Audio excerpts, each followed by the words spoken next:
E aqui eu queria deixar um recado para as mães, e é muito importante uma mãe ouvir isso hoje.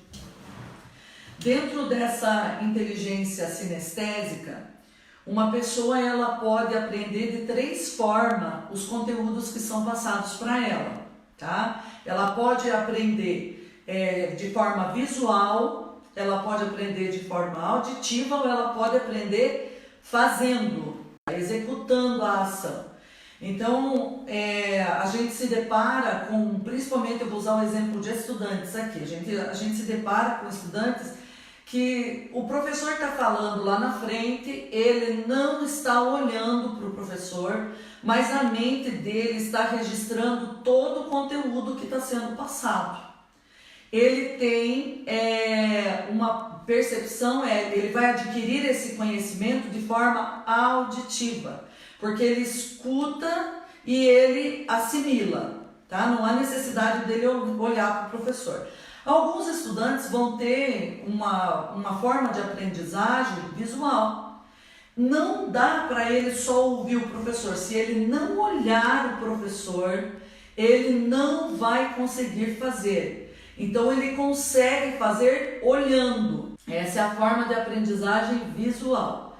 E daí nós temos a forma de aprendizagem sinestésica, que o aluno só aprende fazendo.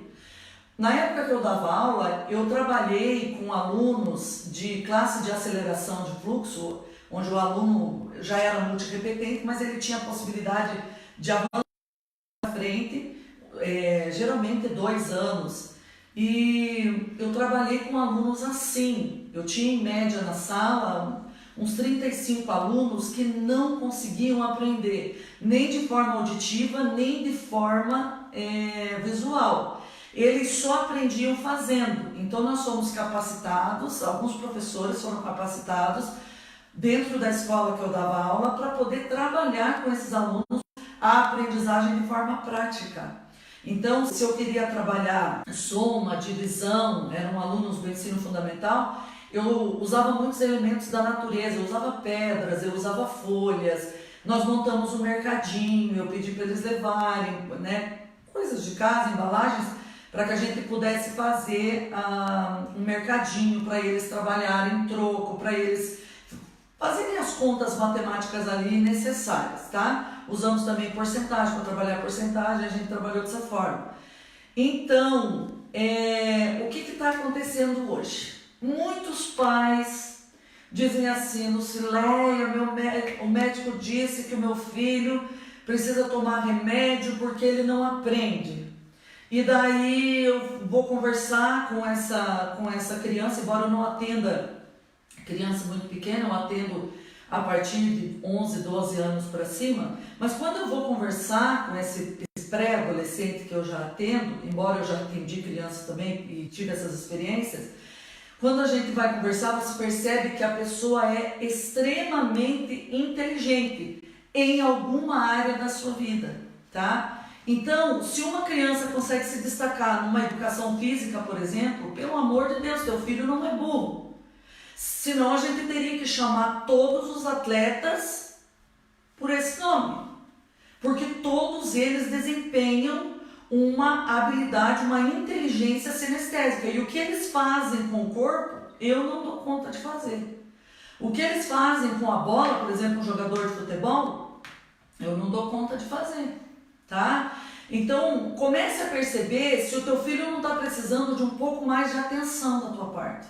Talvez seja isso que esteja faltando, tá? Eu achei importante passar para você perceber, Lucileia, como que eu faço para eu poder trabalhar com o meu filho e passar para ele uma informação, por exemplo, estou estudando sobre montanhas.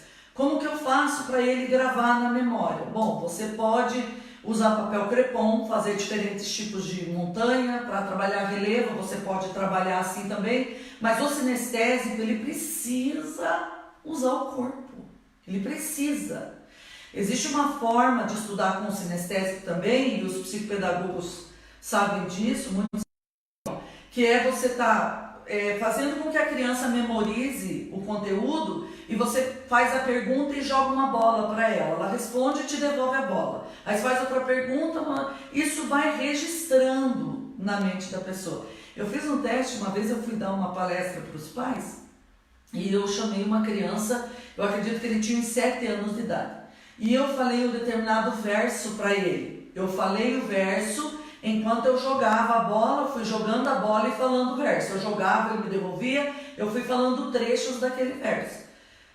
Aí tirei a bola, guardamos a bola e eu falei para ele assim, você poderia repetir o verso que eu te falei? Ele esqueceu, ficou ali.